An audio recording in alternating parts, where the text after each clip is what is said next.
Out of My Mind, Chapter 9. When I was 8, things changed.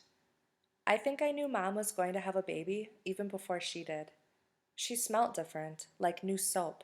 Her skin felt softer and warmer. She picked me up out of bed one morning, then almost let me fall back on the mattress. "Woo," she said. "You're getting awfully heavy, Melody. I'm going to have to start lifting weights." Her forehead had broken out in sweat. I don't think I'd gained any weight. It was Mom who was different. She sat down on the chair next to my bed for a few minutes, then suddenly ran out of the room. I heard her throwing up in the bathroom. She came back a few minutes later, looking pale. Her breath smelled like mouthwash.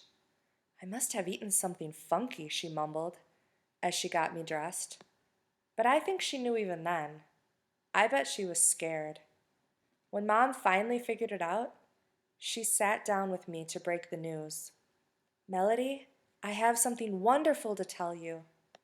I did my best to look curious. "You're going to have a baby brother or sister real soon."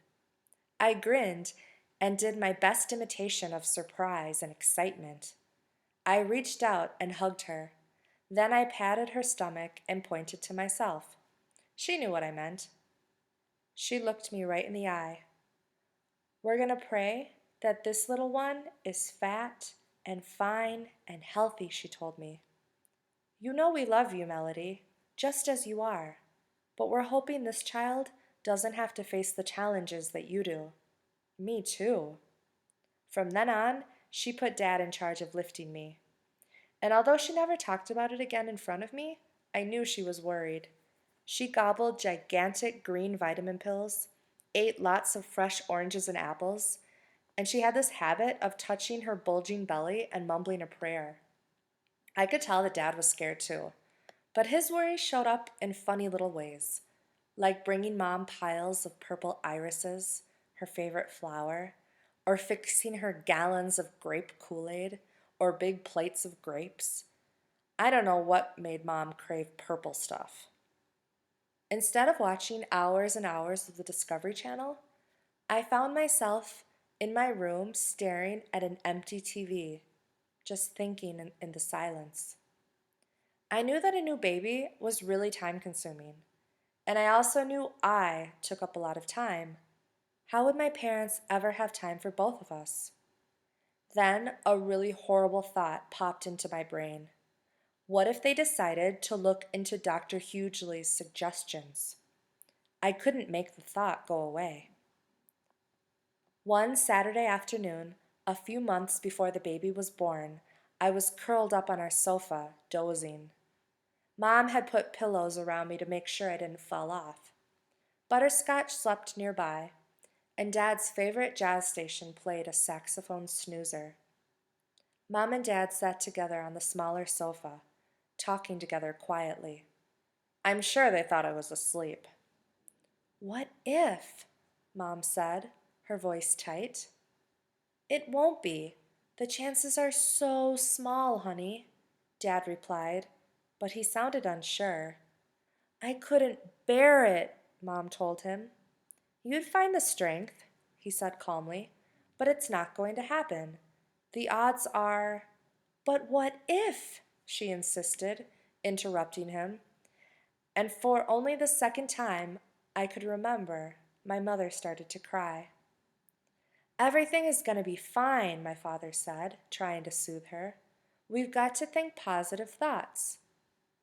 "It's all because of me," my mother said softly. I perked up and listened harder. "What do you mean?" Dad asked. "It's my fault that Melody is like she is." Mom was crying really hard then. I could hardly make out her words. "Diane, that's crazy. You can't hold on to that kind of guilt. These things just happen." I could tell Dad was trying to be reasonable. "No, I'm the mother," she wailed. "It is my job to bring a child into the world safely, and I screwed it up. Every other woman on the planet is able to give birth to a normal baby. There must be something wrong with me." "Sweetheart, it's not your fault. It's not your fault." And I could hear him pull my mom to him. But Chuck, I'm so scared this baby is going to be messed up too, she said in a shuddering breath. Please don't go there. Don't even think like that, Dad murmured. Statistically, what are the chances?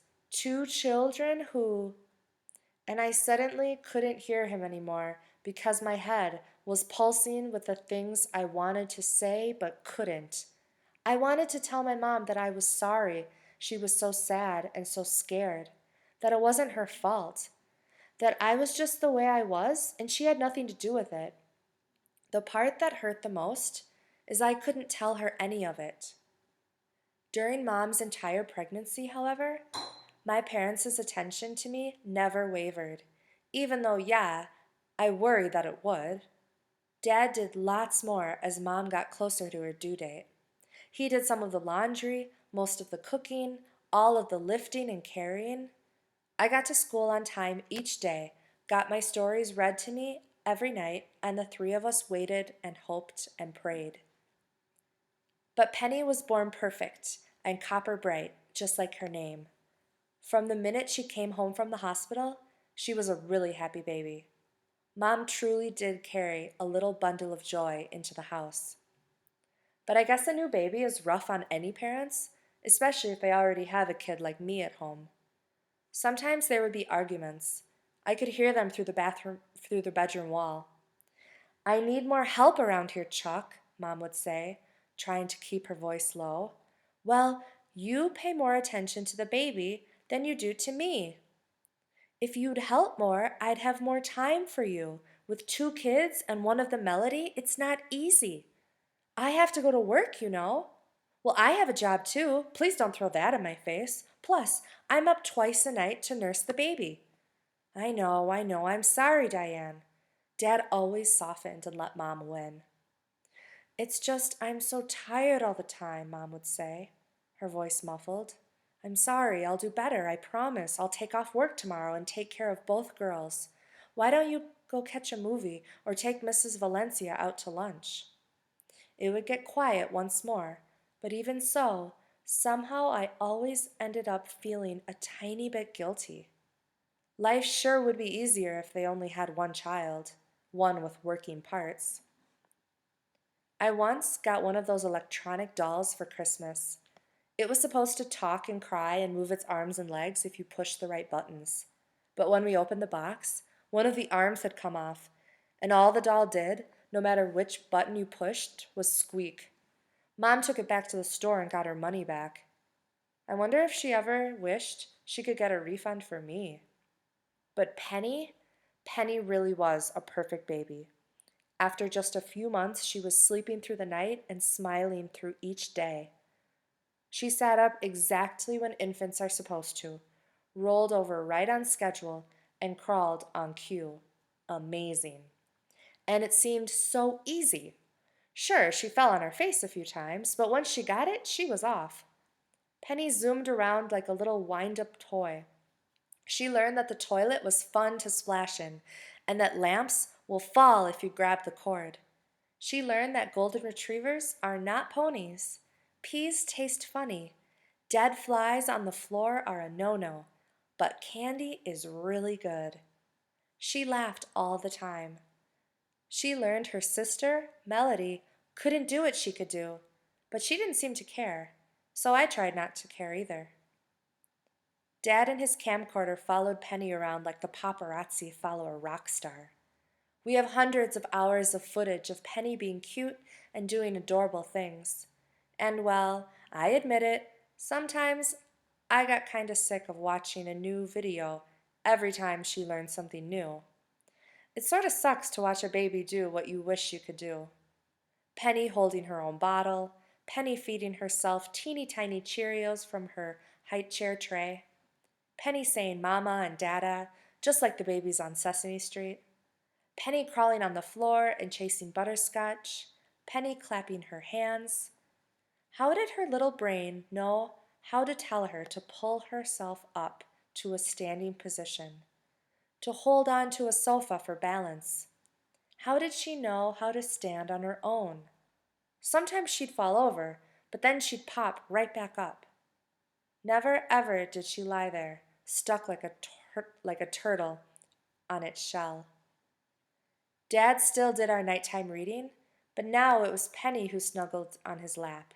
I was too big and too hard to balance, so I sat in my wheelchair, my dog at my feet, as the two of them read the stories I knew by heart. Butterscotch still slept only in my room. I liked that.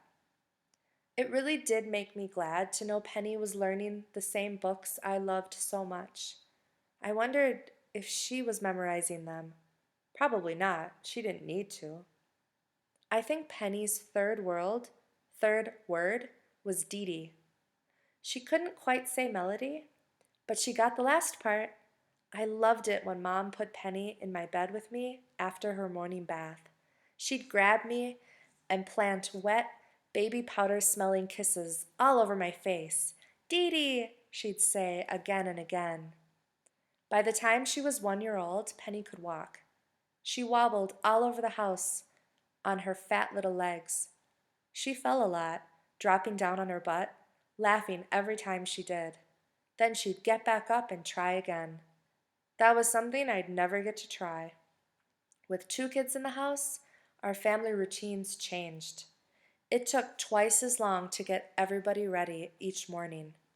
Mom made sure Penny was dressed in pretty little outfits every day, even though she was just going next door to Mrs. V's house. My clothes were okay, but I was noticing that lately they were more useful than cute. Mom seemed to be choosing them by how easy they'd be to get on me. It was kind of a bummer, but I knew I was getting heavier and heavier to lift, and so changing me was harder. I probably should mention that feeding me is a real process.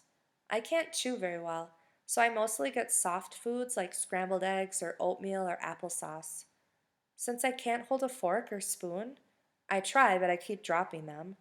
Someone has to place the food into my mouth, 1 spoonful at a time. It's slow. Spoon, slurp, swallow. Spoon, slurp, swallow. Lots of food falls on the floor. Butterscotch likes that. She's like a canine vacuum cleaner. Drinking stuff is hard for me too. I can't hold a glass and I can't sip from a straw. So somebody has to very carefully hold the cup to my lips and tip a little bit of liquid into my mouth so I can swallow. Too much and I choke and cough, and we have to start all over. It takes a long time to get a meal in me. I hate the whole process, obviously. And some mornings were really stressful. Chuck, can you bring me Melody's pink t-shirt from the clean clothes basket? She spilled juice all over her shirt. Mom yelled up the stairs. Didn't you put a bib on her, Diane? Dad yelled back. You know she makes a mess. Why don't you wait and dress her after she eats? So you want me to feed her naked? Just bring the shirt, Mom snapped. And a diaper for Penny. She's got a stinker. She's 2. Isn't she old enough to be potty trained? Dad asked, coming downstairs with a blue t-shirt I had outgrown in one hand and a diaper in the other. Right. I'll get to potty training tonight, on the 25th hour in my day. Dad picked Penny up. Uh-oh, that's a bad one, he said, his nose scrunched up. Did you give her sweet potatoes again last night? I thought we'd stopped giving her those because they always give her the runs. Well, if you had gone to the grocery store like I asked, I could have given her something different. And that shirt is blue, not pink, and too small for Melody. Mom stormed out of the kitchen and up the stairs. Sorry, girls, Dad said to us. He whistled softly while he cleaned Penny up, threatening to call the hazmat team. That was funny. Then he finished feeding me breakfast, not caring that my oatmeal was getting all over the juice-stained shirt. Why not? Might as well make a real mess and make it worth all the stress, he said with a laugh. I smiled at him and smeared oatmeal on my tray. Mom came back down with fresh makeup and a freshly painted-on smile, her hair done and with my pink shirt. She and Dad hugged in the kitchen, both took a deep breath, and we actually made it out of the house on time. We had lots of days like that.